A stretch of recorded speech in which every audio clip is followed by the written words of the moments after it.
Assalamualaikum warahmatullahi wabarakatuh. Halo sobat pelajar, salam semangat, salam pelopor perubahan. Kali ini teman-teman menyaksikan podcast Pelajar Putri Pelopor Perubahan bersama saya Devi Fatihatul Asliha yang merupakan bagian dari pelajar yang peduli terhadap organisasi yang berdampak bagi masa depan kita semua.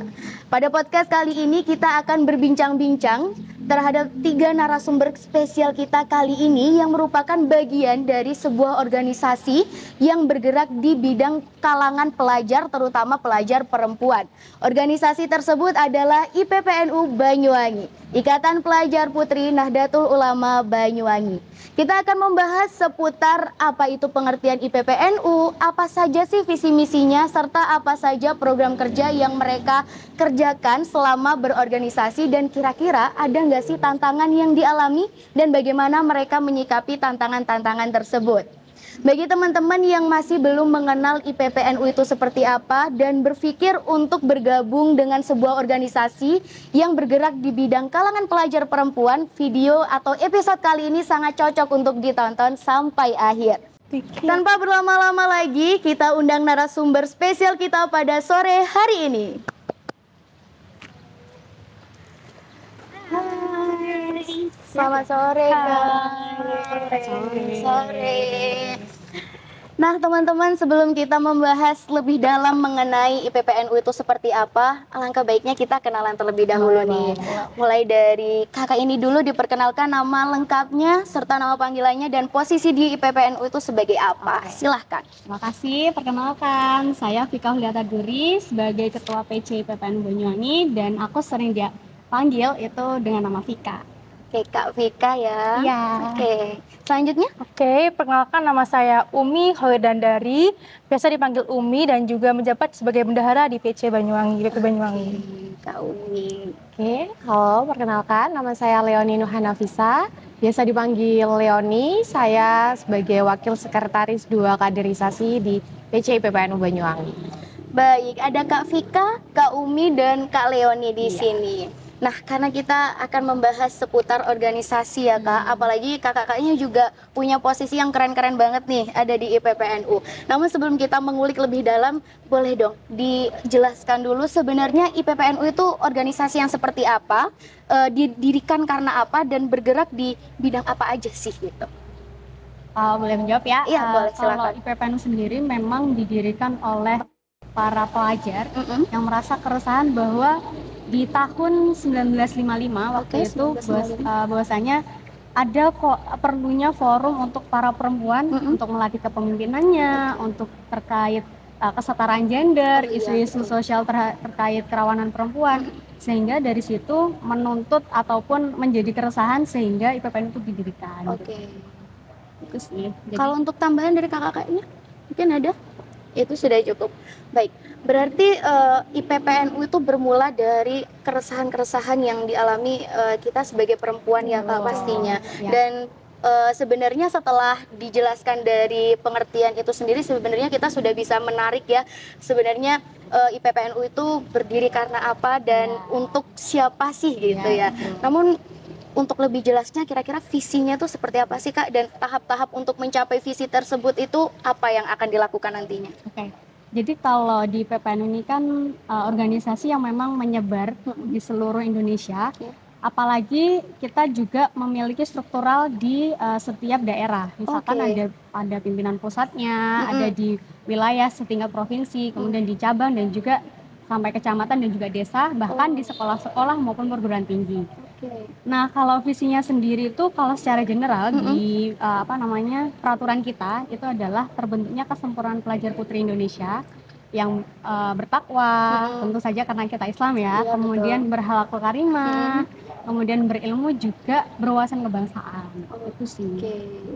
Kira-kira tahap-tahap apa aja sih yang akan dilakukan oleh IPPNU untuk mendapatkan atau mencapai visi besar itu? Karena kan pastinya dari visi tadi itu perlu banyak sekali aksi, terus juga perlu banyak sekali partisipasi dari kalangan-kalangan pelajar putri ya pastinya. Kira-kira langkah-langkahnya seperti apa nih Kak? Kalau di kita nanti mungkin teman-teman bisa nambahin. Kalau memang IPPNU ini karena berdasarkan tingkatan daerah, jadi kita punya lokal wisdom sendiri-sendiri.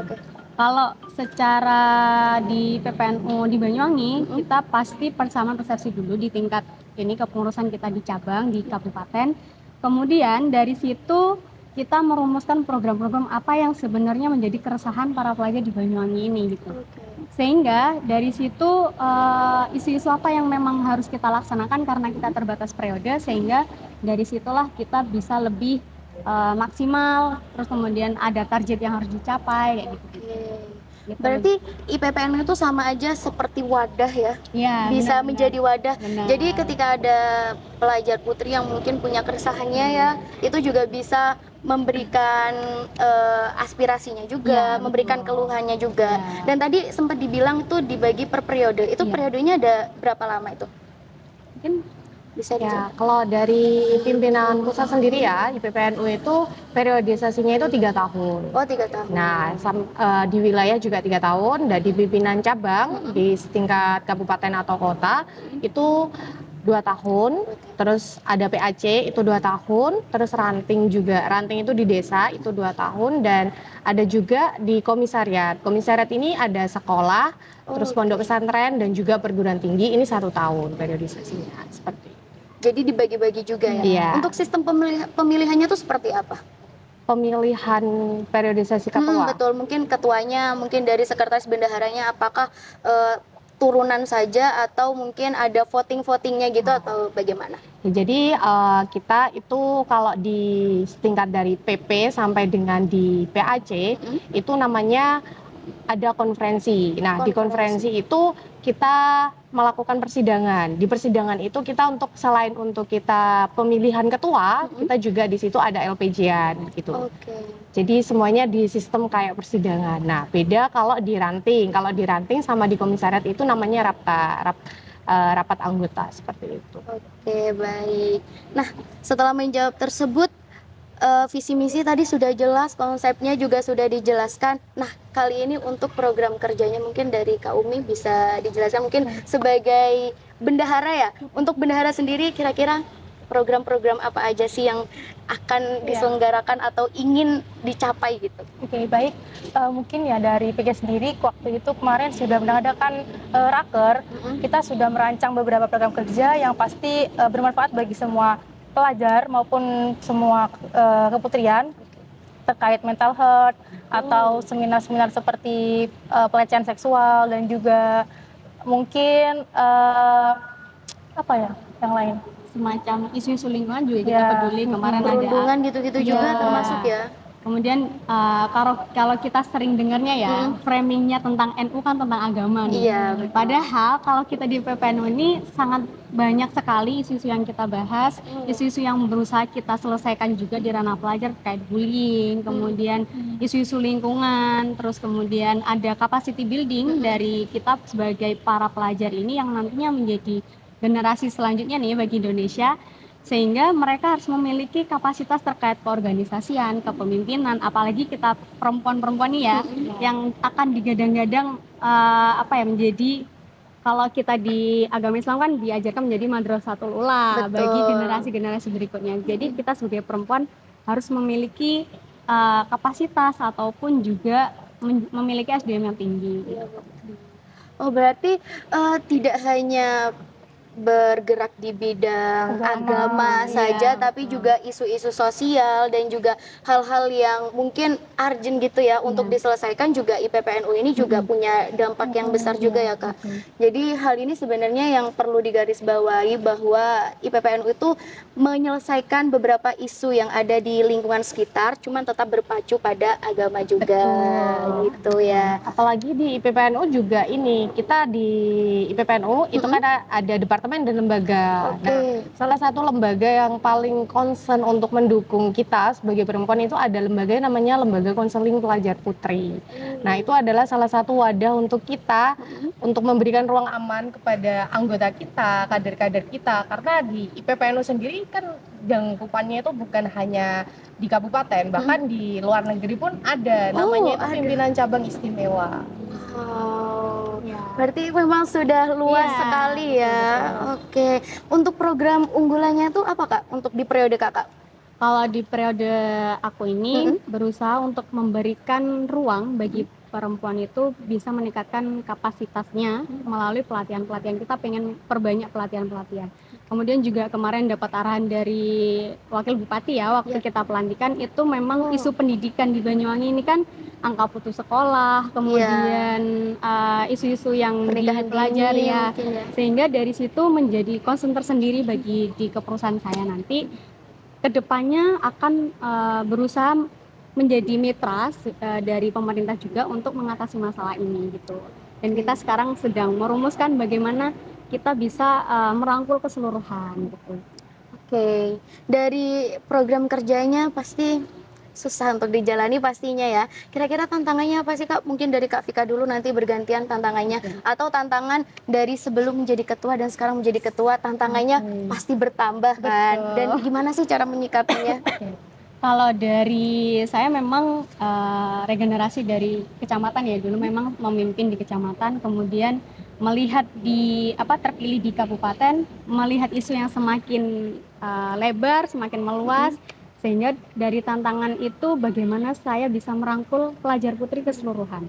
Tidak hanya pelajar putri Nahdlatul Ulama, tapi bagaimana impact yang diberikan dari IPPN ini bisa menyeluruh. Dan untuk tantangan saya sendiri, karena saya sekarang masih studi ya di Jember, sehingga mungkin hanya masalah personal aja kita harus pulang pergi gitu untuk mengadakan kegiatan atau lain-lain untuk menyapa teman-teman. Itu sih. Berarti tantangannya ya dari pelaksanaan itu sendiri, terus juga bagaimana apa yang ingin dicapai itu bisa menyeluruh merata gitu ya, nggak hanya untuk pelajar putri Nahdlatul Ulama gitu. Aduh, repot-repot ini ya ampun, terima kasih. Ini bagian dari kakak juga ini. Sebagai apa ini? Ini dari Departemen Media dan juga sosial organisasi. Terima kasih. Kemarin ini dia dapat award nih. Keren. Kemarin ada Hemat Media di Jawa Timur, setingkat Jawa Timur, mengundang seluruh pimpinan cabang di Jawa Timur, dan si Fanzan tadi ini, dia sebagai perwakilan dari kita menang di peserta terbaik di videografi dan fotografi. Keren.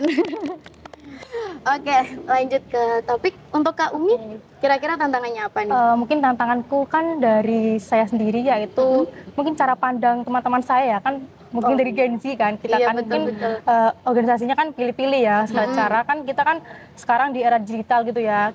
Kadang dipandang gini, apa sih, pasti isinya agama-agama mulu, padahal enggak kan ya. Kita tuh di sini belajar tentang kata Mbak Vika tadi, pendidikan, terkait isu-isu di lingkungan sekitar, seperti itu. Terus sih tantangan menurutku. Jadi menghadapi atau meresponnya itu pasti yang awal-awal juga susah mungkin ya, dari lingkungan yang tidak punya pandangan yang sama terhadap. Nah, maka dari itu kita buktikan dengan program kerja yang kita laksanakan. Untuk Kak Leoni, ya. Jadi kalau dari saya sendiri tantangannya karena saya lebih sering terjun ke teman-teman ya di bawah, karena bagian kaderisasi itu sering mendampingi pengkaderan pastinya, itu memahami satu persatu daripada calon anggota dan kader, yang dimana moodnya itu selalu berubah-ubah. Jadi dipaksa dan dituntut untuk menjadi bahwasanya kita harus moodnya stabil terus. Apalagi gitu. cewek ya, cewek kan moodnya itu sebenarnya naik turun, cuman profesionalitas gitu ya. Betul sekali. Apalagi yang ditemuin itu bukan hanya satu kecamatan, tapi satu Banyuwangi. Dan pastinya ketemu sama orang yang karakternya beda-beda, itu juga harus bisa menjaga kestabilan itu. Benar. Silakan diminum dulu dong. Silakan diminum dulu. Ini saya tunggu ini. Minum juga dong. Iya, silakan. Nah, Sobat Pelajar, kali ini kita akan memasuki segmen studi. Setuju tidak untuk diskusi inspiratif. Jadi pada segmen kali ini saya akan memberikan isu-isu terkini terkait kalangan pelajar. Nanti bisa disebutkan setuju atau tidak setelah saya menghitung 1, 2, 3. Jadi nggak harus sama, baru setelah dijawab setuju tidak bergantian untuk memberikan komentar dari isu-isu tersebut. Oke, bisa dimulai ya? Oke. Isu yang pertama, intoleransi paling sering terjadi di lingkungan sekolah. Setuju atau tidak? 1, 2, 3. Setuju. Setuju. Oke, dari Kak Vika dulu. Kenapa nih bisa setuju? intoleransi itu kan nggak melulu tentang perbedaan ras, suku dan lain Betul. sebagainya, tapi bagaimana kita memandang dari kapasitas atau kualitas dari masing-masing pelajar. Kalau di lingkungan sekolah pasti ketika memang peserta atau siswa itu memiliki prestasi itu Iya. sering diunggul-unggulkan, Mm-mm. untuk sedangkan orang yang biasa-biasa aja merasa ya sudah pasti yang dianggap itu aja gitu. Oh, Jadi baik. apalagi kalau kita melihat teman-teman yang kalau kita sekarang lebih aware terkait introvert, extrovert dan lain, betul. itu kita kan sering memandang sebelah mata terkait introvertnya Iya, gitu ya. betul. Jadi menurut saya itu cukup masih apa ya, intoleransi di sekolah itu masih banyak gitu. Berarti pandangan terhadap nggak cuman perbedaan dari suku, agama, ras, tapi juga pandangan perbedaan terhadap kemampuan yang dimiliki. Padahal juga setiap pribadi juga punya kemampuan. masing-masing. Mungkin beda tempatnya atau beda bidangnya betul. gitu. Kalau dari Kak Umi? Ya mungkin benar sekali, saya setuju tadi karena sangat penting begitu bagi pelajar, gak hanya agama, suku, ras, tapi juga terkait finansial menurutku.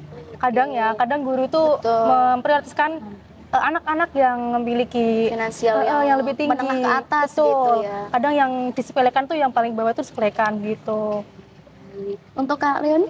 Kalau dari saya nih ya, banyak teman-teman yang sekarang kan Gen Z itu aware dengan yang namanya mental health gitu. Betul. Nah, ada beberapa yang pernah saya menemui itu ketika dia terdiagnosis dan dari pihak sekolah itu mengetahui bahwasannya dia memiliki gangguan mental, penyakit mental. Nah, itu dari teman-teman yang lainnya itu underestimate dengan dia, bahwasanya dia tuh tidak perlu untuk ditemani. Nah, ini menjadi salah satu isu yang juga perlu kita gali untuk kita melakukan, mungkin nanti bisa melakukan pendampingan terkait hal ini gitu.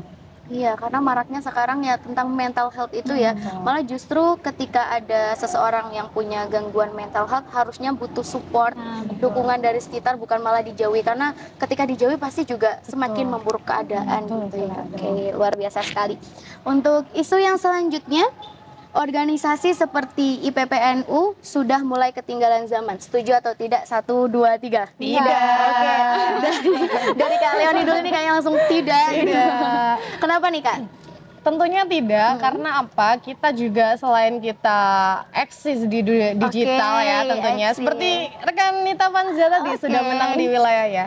Nah, selain itu kita juga aware dengan isu-isu sosial. Nah, terakhir kali kemarin kita habis sama Bu Wafika juga habis melakukan kegiatan lingkungan, yaitu beach clean up. Nah, jadi itu sudah menjadi salah satu tolak ukur bahwasanya IPPNU tidak ketinggalan zaman ketinggalan gitu. zaman, ya. Buktinya isu-isu sosial kita aware kok gitu.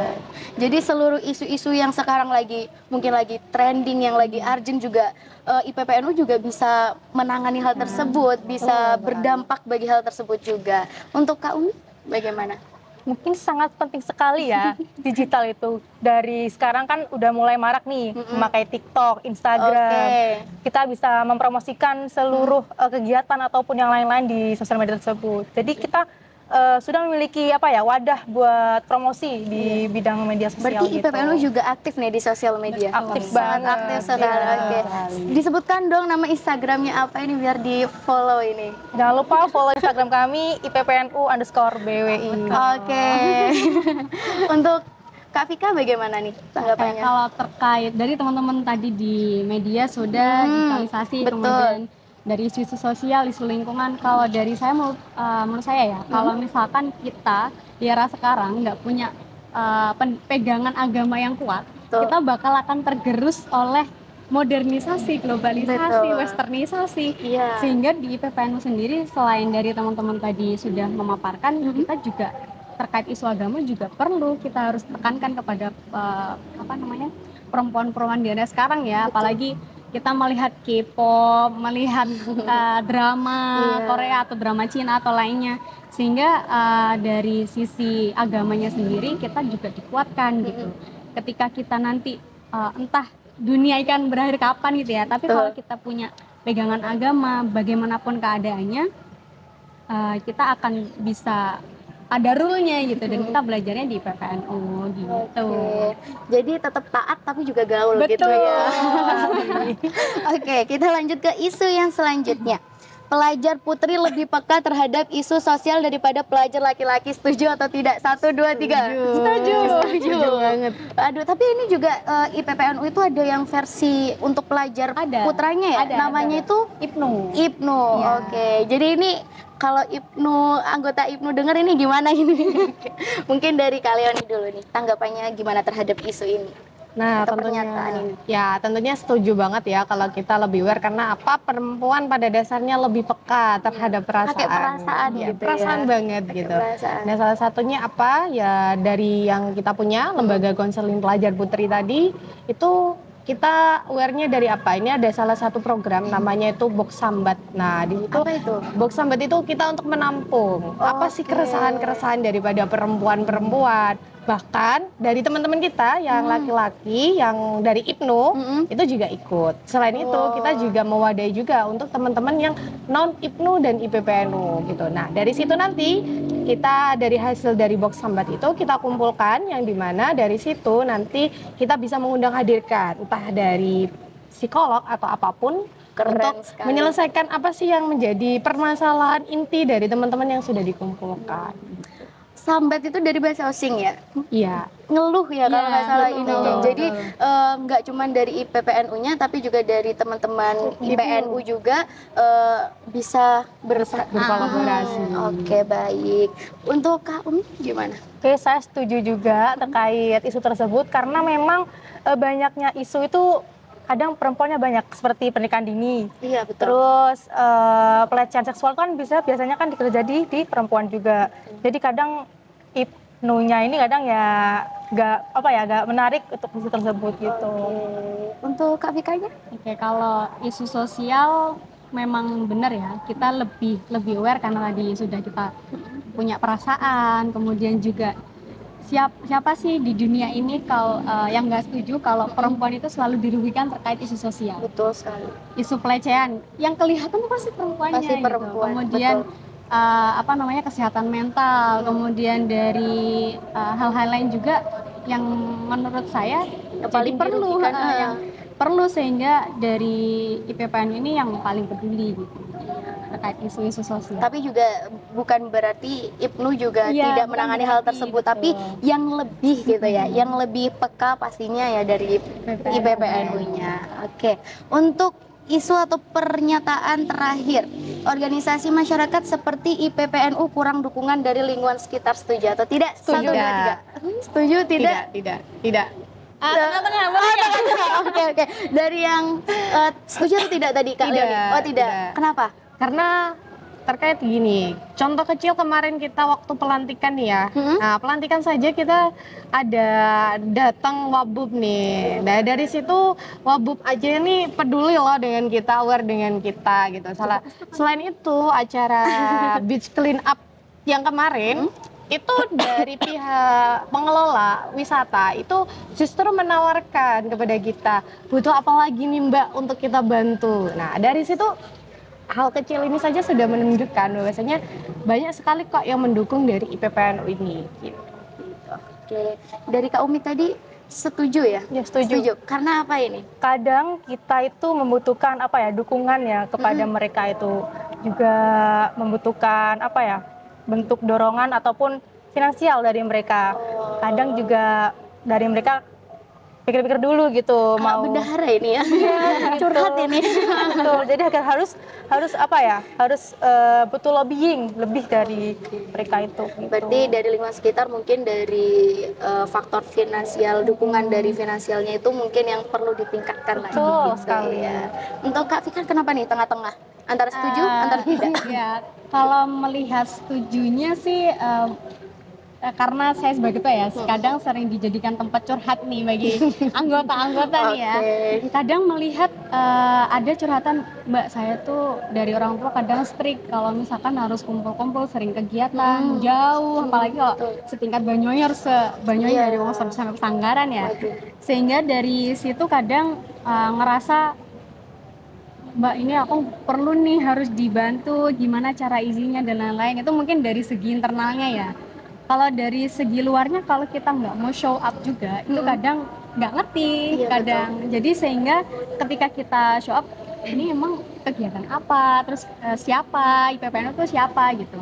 Tapi kalau bagi yang udah tahu, terus kemudian juga memang paham terkait isu pelajar, isu sosial, lingkungan, itu mau untuk bergabung sama kita atau berkolaborasi sama kita. Jadi intinya sih tengah-tengah ya, kadang ada striknya, ada enggaknya, kadang ngerasa kamu di situ tuh cuman rapat-rapat aja, padahal kita enggak nih, kita enggak cuman enggak kumpul-kumpul aja gitu.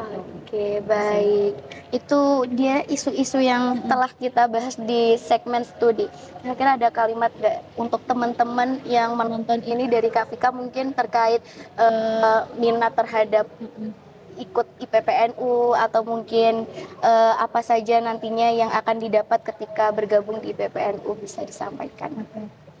Kalau dari saya, ayo para perempuan, para pelajar perempuan, terutama yang ada di Banyuwangi, kalau nggak sekarang kita berproses, kalau nggak sekarang kita memanfaatkan waktu untuk meningkatkan kualitas kita akan tergerus zaman. Kalau kita nggak makan, kita yang dimakan gitu kan. Sehingga di wadah IPPNU yang sekarang ini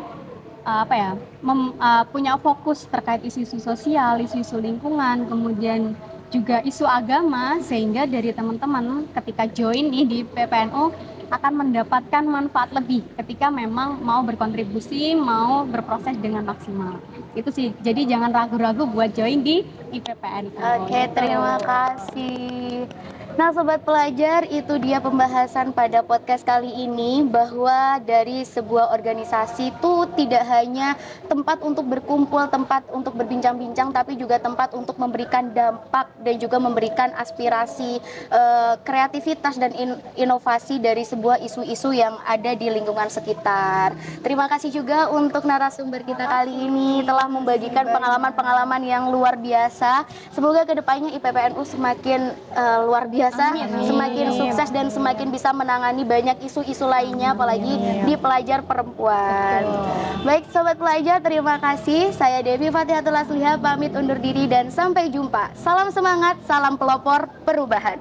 Dadah.